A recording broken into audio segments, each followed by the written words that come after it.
Very good evening to all of you.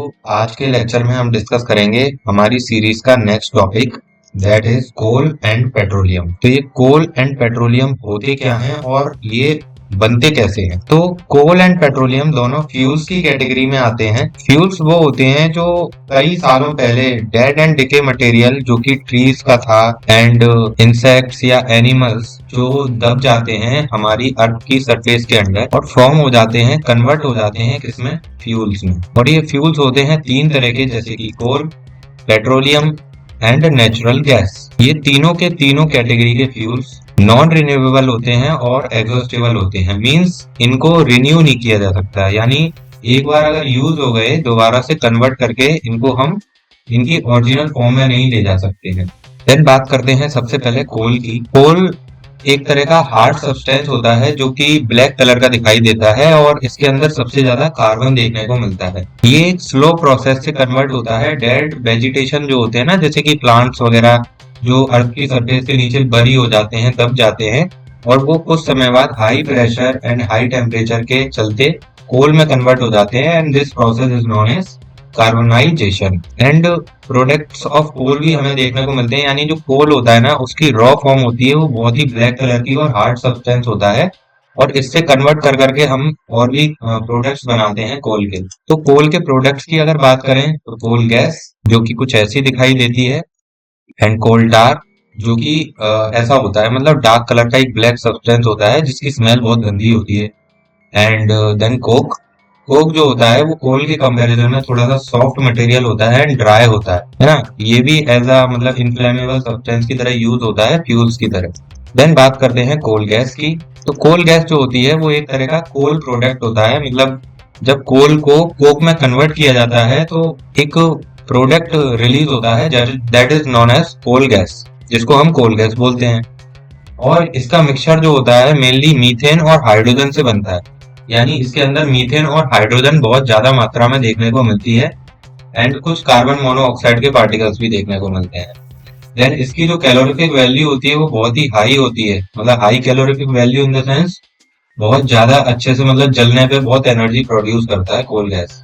Used in many industries as a fuel, यानी ये industrial purpose से ज्यादा use होता है कोल गैस का, और mainly used as heat source. इसको हीट प्रोड्यूस करने के लिए यूज किया जाता है as compare to the light source, यानी हीट ज्यादा प्रोड्यूस होती है कोल गैस को बर्न करने पर। देन बात करते हैं हम कोल टार की। तो कोल टार जो होता है ब्लैक कलर का थिक लिक्विड होता है, बहुत गाढ़ा गाढ़ा लिक्विड होता है। इससे रोड्स वगैरह बनाने में यूज होता है ना, जो अनप्लीजेंट स्मेल होती है इसकी। इसके अंदर हमें 200 कार्बन कंपाउंड्स भी देखने को मिलते हैं, मतलब 200 से भी ज्यादा कार्बन कंपाउंड्स इसके अंदर देखने को मिलते हैं। मिक्सचर होता है ये उनका, जैसे कि benzene, naphthalene, anthracene, toluene are useful carbon compounds present in the coal tar. Then बात करें रॉ मटेरियल्स की तरह यूज होता है इसका बहुत सारी मैन्युफैक्चरिंग कंपनीज में, जैसे कि drugs, plastics, paints, synthetic dyes के अंदर इसका यूज होता है as a raw material. Roofing material में भी यूज होता है। आपने देखा होगा जब छत वगैरह डाली जाती है या फिर रोड्स वगैरह मतलब बिल्डअप की जाती हैं तो कोल टार का यूज होता है। ब्लैक मटेरियल जो होता है ना चिपचिपा सा, that is coal tar. Then बात करते हैं नेफ्थलीन बॉल्स की। नेफ्थलीन बॉल्स जो होती हैं वो भी कोल टार से ही बनती हैं, जो कि हमारे मॉस वगैरह को रेपलेंट करती हैं, जैसे कि हमारे जो वुडन क्लॉथ वगैरह होते हैं उसमें यूज किया जाता है नेफ्थलीन बॉल्स का, एंड वॉशिंग एरियाज में किया जाता है। देन बात करते हैं कोक की। तो कोक जो होता है tough, porous and black solid substance होता है, जो कि प्योर फॉर्म होती है कार्बन की, मतलब ऑलमोस्ट प्योर होता है ये। Used as a reducing agent in the extraction of metals. जो मेटल्स मिलते हैं ना, जो ओर्स मिलते हैं जो अर्थ के सरफेस में से निकलते हैं, उन मेटल्स का एक्सट्रैक्शन में भी कोक का यूज किया जाता है एंड मैन्युफैक्चरिंग ऑफ स्टील में भी कोक का यूज किया जाता है। देन बात करते हैं, बोल सकते हैं कि कोल के कंपैरिजन में कोक जो होता है एक बेटर फ्यूल होता है और ये ज्यादा हीट प्रोड्यूस करता है बर्निंग पे, मतलब इसको जलाने पे कोल के कंपैरिजन में ज्यादा हीट प्रोड्यूस होती है कोक में। देन बात करेंगे हम पेट्रोलियम की। तो पेट्रोलियम ऑयल फॉर्म होता है, यानी ये सॉलिड नहीं होता है, ये लिक्विड फॉर्म होता है, जो कि रॉक्स के अंदर देखने को मिलता है हमें अर्थ की। थिक डार्क कलर का होता है, यानी पेट्रोलियम जो होता है ना वो प्योरेस्ट फॉर्म होती है ऑयल की, क्रूड ऑयल की, कच्चा तेल बोल सकते हैं इसको, जो कि अर्थ के अंदर से निकलता है और इसकी स्मेल बहुत ही मतलब अजीब होती है, अनप्लीजेंट स्मेल होती है इसकी। कॉम्प्लेक्स मिक्सचर होता है हाइड्रोकार्बन्स का। इसको क्रूड ऑयल या मिनरल ऑयल भी बोलते हैं। बिट्यूमिन जो है वो एक तरह का पेट्रोलियम प्रोडक्ट है, जो कि मेटलिंग ऑफ रोड्स के लिए किया जाता है, यानी रोड्स को पक्का बनाने के लिए बिट्यूमीन का यूज किया जाता है, जो कि पेट्रोलियम का एक बाई प्रोडक्ट होता है। Then petroleum conservation research association एक डिपार्टमेंट बनाया गया था, जो कि बताता है हमको कि पेट्रोल और डीजल को किस तरीके से सेव किया जा सकता है। अब ये डीजल क्या होता है? पेट्रोल, डीजल, केरोसिन, ग्लिसरीन, ये सारे पेट्रोलियम के ही प्रोडक्ट्स होते हैं। यानी petroleum is a raw oil जो कि अर्थ के अंदर से निकलता है, और उसको क्या किया जाता है, एक प्रोसेस के थ्रू मतलब एक्सट्रैक्ट किया जाता है, तो डिफरेंट डिफरेंट कंपोनेंट्स देखने को मिलते हैं, जैसे petrol, diesel, bitumen, cresol and all. Then बात करते हैं कि पेट्रोलियम का ऑकरेंस एंड एक्सट्रैक्शन कैसे होता है। तो सबसे पहले हम देखेंगे कि ऑकरेंस कैसे होता है, यानी ये अर्थ के अंदर बनती कैसे है पेट्रोलियम बेसिकली। तो ऑकरेंस कुछ इस तरीके से होता है कि जो सरफेस होती है ना, जो अर्थ की सरफेस के बहुत नीचे इम्परवियस रॉक्स होती हैं। इम्परवियस रॉक्स वो होती हैं जिनके अंदर से मतलब लिक्विड कोई भी पास आउट नहीं कर पाता, तो वहीं पे फंस के रह जाता है।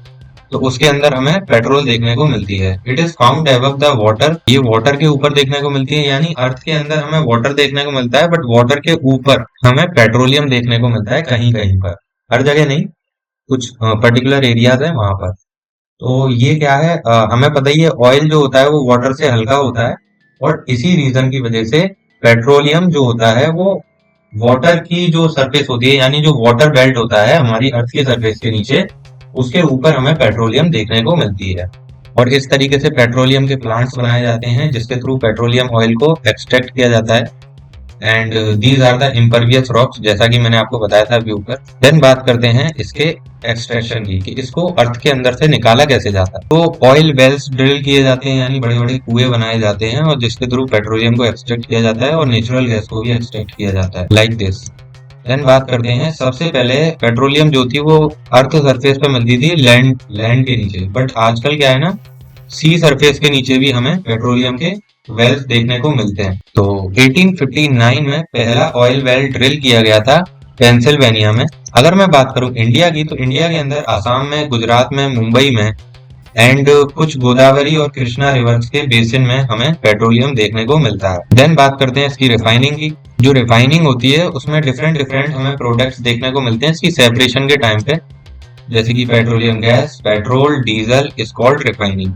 यानी जब पेट्रोलियम को एक प्रोसेस के थ्रू मतलब गो थ्रू कराया जाता है, तो पेट्रोलियम गैस निकलती है, पेट्रोल निकलती है, डीजल निकलता है, और इसी प्रोसेस को हम रिफाइनिंग बोलते हैं, जैसे कि पेट्रोल, डीजल। अब हम बात करते हैं पेट्रोलियम के कॉन्स्टिट्यूएंट्स की, यानी पेट्रोलियम को जब क्या कहते हैं, एक एक्सट्रैक्शन की प्रोसेस से निकाला जाता है, तो क्या क्या प्रोडक्ट्स हमें देखने को मिलते हैं, जैसे कि पेट्रोलियम गैस, जिसको एलपीजी की फॉर्म में भी हम कंसीडर कर सकते हैं, petrol, kerosene, diesel, lubricating oils, paraffin wax, bitumen. अगर बात करें एलपीजी की, तो एलपीजी का यूज होता है होम एंड इंडस्ट्रियल अप्लायंसेस में, यानी मतलब जैसे कि आपने देखा होगा एलपीजी के सिलेंडर्स होते हैं, है ना। पेट्रोल को हम पता ही है किस में यूज करते हैं, मोटर फ्यूल में, सॉल्वेंट में फॉर ड्राई क्लीनिंग वगैरह। एंड केरोसिन का यूज करते हैं हम स्टोव्स वगैरह जलाने में, लैंप्स वगैरह जलाने में। एविएटेड फ्यूल्स में भी केरोसिन का यूज होता है, जो कि हमारे एरोप्लेन्स वगैरह होते हैं, जेट एयरक्राफ्ट होते हैं। एंड डीजल का यूज होता है हैवी मोटर व्हीकल्स में, या इलेक्ट्रिक जनरेटर में, वाटर पंप्स में फॉर इरिगेशन। लिब्रिकेटिंग ऑयल्स का यूज होता है मशीन्स में, जैसे कि ग्रीस वगैरह होती है ना, that is. And paraffin wax का यूज होता है ऑइंटमेंट्स बनाने में, कैंडल्स बनाने में, वैसलीन बनाने में, ग्रीस बनाने में।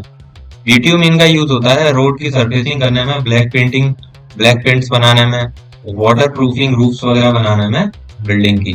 देन बात करते हैं हम नेचुरल गैस की। तो नेचुरल गैस कंपोनेंट होता है, हमने सॉलिड देख लिया कोल, लिक्विड देख लिया पेट्रोल, एंड अब हम देखेंगे गैसियस मटेरियल। गैसियस मटेरियल जो होते हैं वो होते हैं natural gas.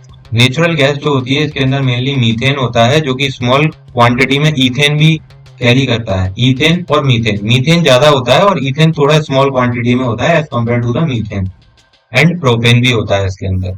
Petroleum and oil से ये लाइट होता है, और ये पेट्रोलियम के जो वेल्स होते हैं ना उसके ऊपर देखने को मिलता है। यानी जब अर्थ की सरफेस में ऑयल मतलब ऑयल एक्सट्रैक्शन के लिए वेल्स वगैरह खोदे जाते हैं, बनाए जाते हैं, तो उस टाइम पे क्या होता है, अर्थ की सरफेस में सबसे बॉटम पे होता है वाटर, देन होती है पेट्रोलियम, और उसके ऊपर देखने को मिलती है हमें gases. That is known as natural gases stored under high pressure. जब इसको हाई प्रेशर पे स्टोर किया जाता है तो इसको बोलते हैं कंप्रेस्ड नेचुरल गैस यानी सीएनजी, जिसका यूज आजकल व्हीकल्स वगैरह में किया जाता है, कार्स वगैरह में। इंडिया के अंदर नेचुरल गैस के जो प्लांट्स हैं वो देखने को मिलते हैं राजस्थान में, त्रिपुरा में, महाराष्ट्र में एंड कृष्णा गोदावरी डेल्टा में। देन बात करते हैं हम सबसे पहले एलपीजी की। तो एलपीजी जो होता है वो लिक्विफाइड पेट्रोलियम गैस है, यानी पेट्रोलियम का ही एक प्रोडक्ट होता है, बट इसको गैस में कन्वर्ट कर दिया जाता है हाई प्रेशर के चलते, जिसको बोलते हैं liquefied petroleum gas. It contains mainly butane and propane.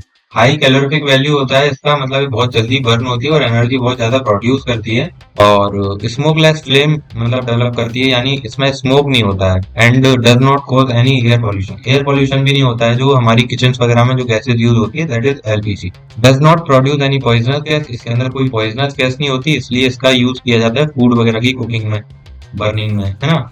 और कोई भी सॉलिड रेजिड्यू नहीं बचता है जलाने पे, मतलब जैसे कि कोल होता है ना, अगर कोल को हम बर्न करते हैं तो लास्ट में जाके एक राख टाइप की रह जाती है, बट इसमें ऐसा कुछ नहीं होता। देन बात करते हैं एडवांटेजेस की एंड एप्लीकेशन की, नेचुरल गैस का किस तरीके से यूज किया जाता है और इसके क्या क्या फायदे होते हैं। सबसे पहले तो फायदे की बात करें तो लेस पॉल्यूशन होता है, यानी किसी भी तरह का पॉल्यूशन जनरेट नहीं करता है ये। मतलब नेचुरल गैसेस जो होती हैं गुड फ्यूल मानी जाती हैं, क्लीन फ्यूल मानी जाती हैं, क्योंकि इनको बर्न करने पे कोई भी रेजिड्यू नहीं बचता है। इजी टू ट्रांसपोर्ट होती हैं, कहीं भी इसको ले जाया जा सकता है पाइपलाइंस के थ्रू, डायरेक्टली बर्न हो जाती हैं ये, इनको कोई भी रिफाइनिंग की जरूरत नहीं होती। यानी जो नेचुरल गैस होती है ना वो इतनी ज्यादा इन्फ्लेमेबल होती है कि इनको कोई भी एक एक्सट्रैक्शन के या फिल्ट्रेशन की प्रोसेस के अंडर नहीं ले जाना पड़ता, रिफाइनिंग नहीं करनी पड़ती, डायरेक्टली बर्न हो सकती हैं ये रॉ फॉर्म में, जैसे कि ये आपको इमेज में देखने को मिल रहा होगा। देन अगर हम बात करें नेचुरल गैस के यूजेस की, तो इसका जो यूज होता है मेनली व्हीकल्स में होता है, पावर स्टेशन में होता है, इलेक्ट्रिसिटी जनरेट करने के लिए, and different different chemical and fertilisers बनाने के लिए भी नेचुरल गैसेस का यूज होता है। देन अगर बात करें पेट्रोकेमिकल्स की, तो पेट्रोकेमिकल्स वो होते हैं ऐसे केमिकल्स जो कि पेट्रोलियम और नेचुरल गैस को प्रोसेस करते टाइम पे बनते हैं, जैसे कि methyl alcohol, ethyl alcohol, acetic acid and toluene. Hydrogen gas जो होती है वो नेचुरल गैस का ही एक मतलब प्रोसेसिंग कंपोनेंट है, यानी हाइड्रोजन गैस कब ऑब्टेन्ड होती है, जब नेचुरल गैस को प्रोसेस किया जाता है तब। देन बात करते हैं पेट्रोकेमिकल्स के यूजेस की, इनका यूज कहाँ कहाँ होता है। पेट्रोकेमिकल्स का यूज होता है as a detergent, plastic bags and polythene बनाने में। तो फर्टिलाइजर्स बनाने में भी इसका यूज होता है, जैसे कि यूरिया, यूरिया नेचुरल गैस से ही ऑब्टेन किया जाता है, एंड डिटर्जेंट्स वगैरह, प्लास्टिक बैग्स वगैरह एंड पॉलीथीन वगैरह बनाने में भी इसका यूज होता है। अब बात करते हैं हम फॉसिल फ्यूल से होने वाले हार्मफुल इफेक्ट्स की, जैसे कि इनको बर्न करने पे एयर पॉल्यूशन देखने को मिलता है, हमें ग्लोबल वार्मिंग भी देखने को मिलती है, यानी बहुत ज्यादा गर्मी प्रोड्यूस हो जाती है आसपास अराउंड में ना, क्योंकि इनमें से क्या है, जब इनको बर्न किया जाता है ना तो कुछ ऐसी गैसेस देखने को मिलती हैं जो हमारे मतलब पूरे ऑल ओवर अराउंड एनवायरनमेंट में ग्लोबल वार्मिंग क्रिएट कर देती हैं। एग्जॉस्टेबल होती हैं, नेचुरल रिसोर्स होते हैं, मतलब ऐसे ऐसे रिसोर्सेज हैं जो एक बार खत्म हो गए तो हो गए, दोबारा हम इनको रीजनरेट नहीं कर सकते, इनको काफी लंबा समय लग जाता है बनने में। और इसी के साथ होता है हमारा आज का लेक्चर खत्म। मिलते हैं नेक्स्ट वीडियो में, तब तक के लिए बाय बाय।